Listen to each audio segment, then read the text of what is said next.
Hey, what's up you guys? Bloody Jacob here to bring you my review of this week's episode of The 100 on the CW. This week we seen Season 4, Episode 2, which was called Heavy Lies the Crown. And I want to apologize for the lateness of this video, but, I had some stuff going on last night, so I got a little bit busy, but I watched the episode as soon as it was made available.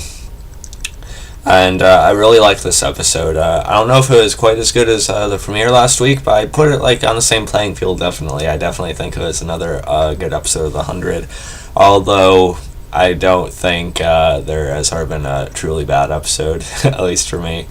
But I think this is a good follow-up, and I can see why some might even say it was better than the premiere. I don't know.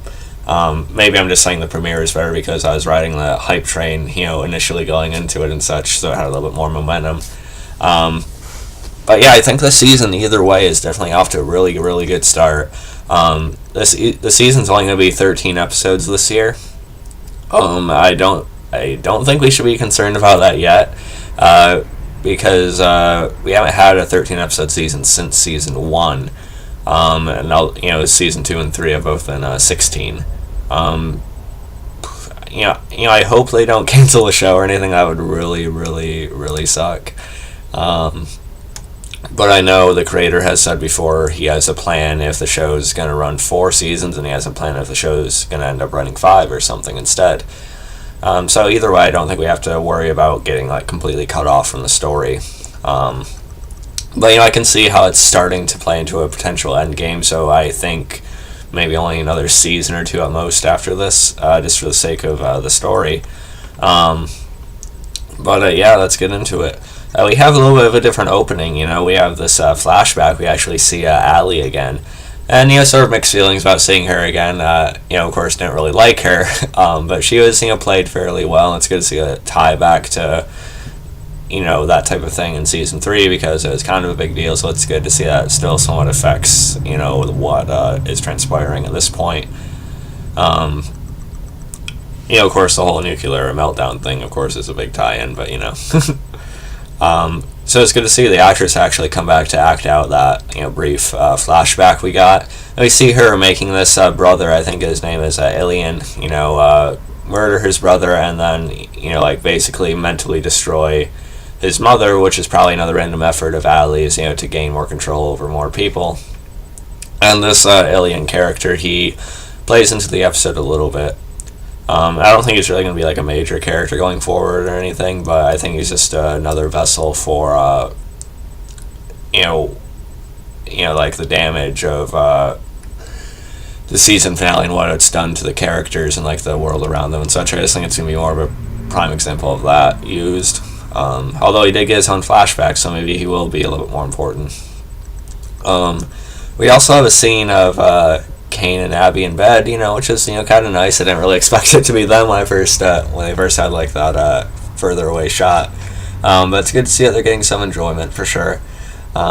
Still not a big fan of Abby, but the relationship makes sense. And of course she's still wearing the necklace, from Clarke's father, Jake. And looks like she's sort of debating taking it off, but Kane reminds her it's still a part of her. And then Octavia, she meanwhile hears this dissension or these little bits of plotting to go against King Rowan and destroy the Sky Crew. And then she brings this information to him. And Rowan, meanwhile, he's still healing. He's still not fully recovered. He's training, sort of sparring with Echo, who's a character I still like. That's that they gave a more major role to. She's sort of our main antagonist for this season, at least so far, character-wise anyway. But like I said last week, I still like how the actress portrays her. I think she has a good presence on the show one way or the other. And with Rowan still injured, it looks like Echo can best her. So what's it going to be like if he has to fight for his title? If he has to fight for being king?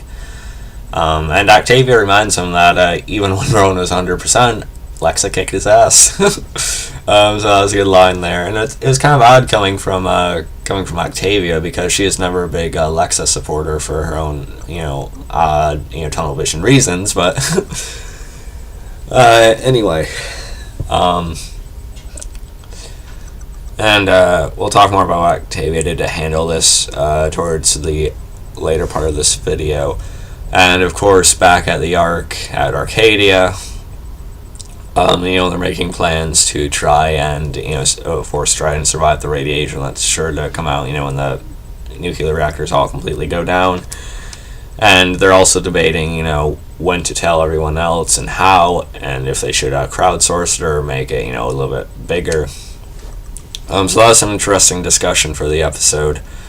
Of course, Bellamy is probably right, that if they just flat out told everyone there'd be more panic and things like that. But again, it sort of parallels, situation on the Ark that started the series, which is, good, like I said, parallel, I think. Jaha, he wants to help. Again, we see Isaiah Washington with another haircut. So he's completely bald now. He shaved his head, and he still has that goatee, thing going on, though. We find out that Jaha was actually an engineer when he was a little bit younger. A little bit convenient, but I think we can take it because when Jaha is in his right mind, he does seem like a smart guy. So I guess it makes sense. Of course, Raven isn't so keen on that, though, and I think this is like a similar situation as like on the Vampire Diaries. I get it might be hard to look at him at first because he's like the face of doing certain things, but he is completely out of his own control. Like on the Vampire Diaries when I know not all of you watch the Vampire Diaries, but like when someone's controlling one of the characters on that, but then there are these other characters that still blame them for doing it, even though they didn't really have a choice in the matter, literally.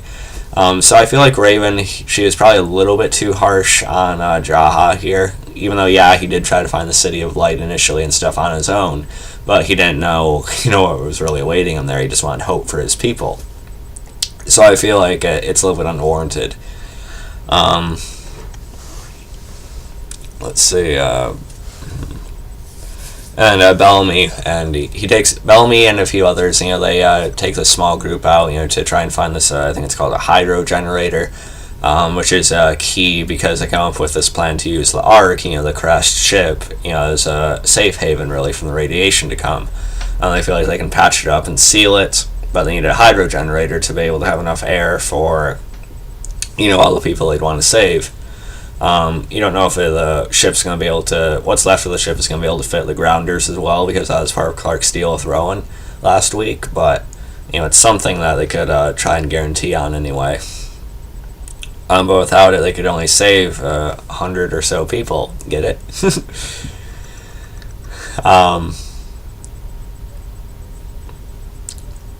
Let's see there. So they kind of run into an interesting situation there with the grounders. They see some of their people that they haven't seen for quite a while locked up, or not locked up, what am I saying? More so like working as slaves.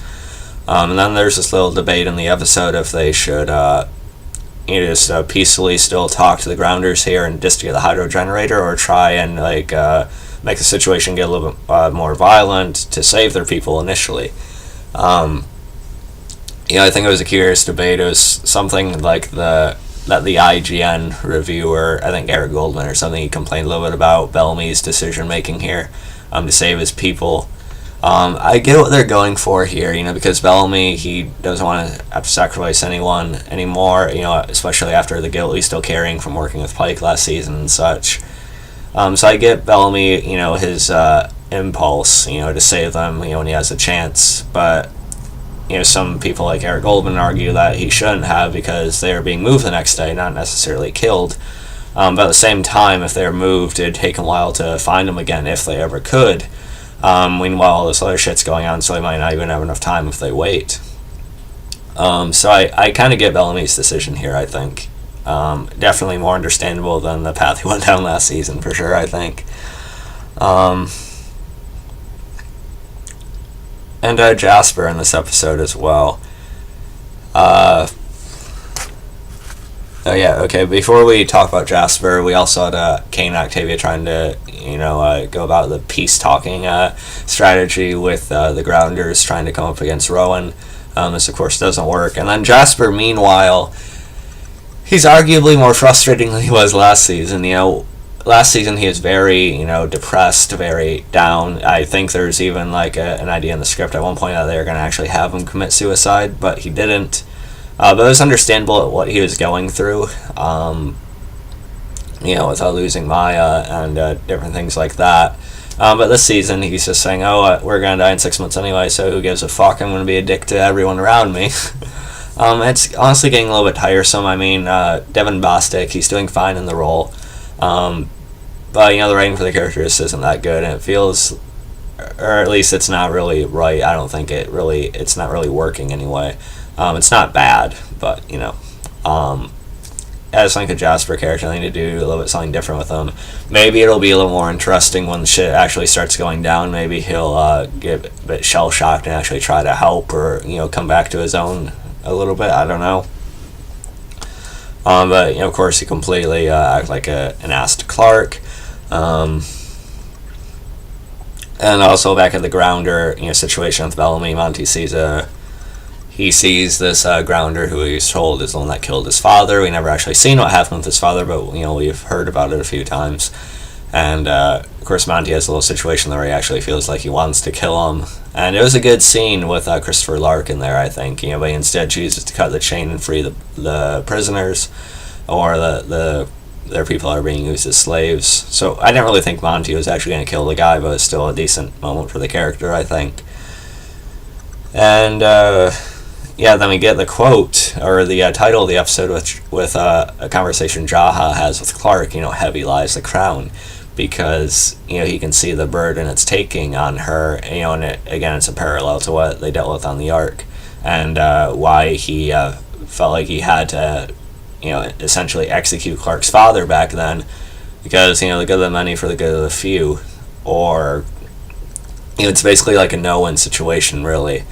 You might be able to save more people this way, but at the same time, you're going to have to do this really dark stuff to keep surviving. I'm not really explaining it the right way, but I sort of like Clarke and Jaha's conversation here as a good, tie back to that as well. And then Octavia, she kills the ambassador, the guy who was plotting against Rowan, stabbed through the ear, Walking Dead zombie style. And, I'm not sure about that here because they don't seem to bat an eye towards it. They think, she's able to, wipe the blood off the ear, so I think it was, his heart stopped or something. But anyone with reasonable intelligence would think, he dies just a day before, his fight with Rowan. Something's a little bit off about that, But I guess, luckily the grounders don't perform autopsies. I don't know.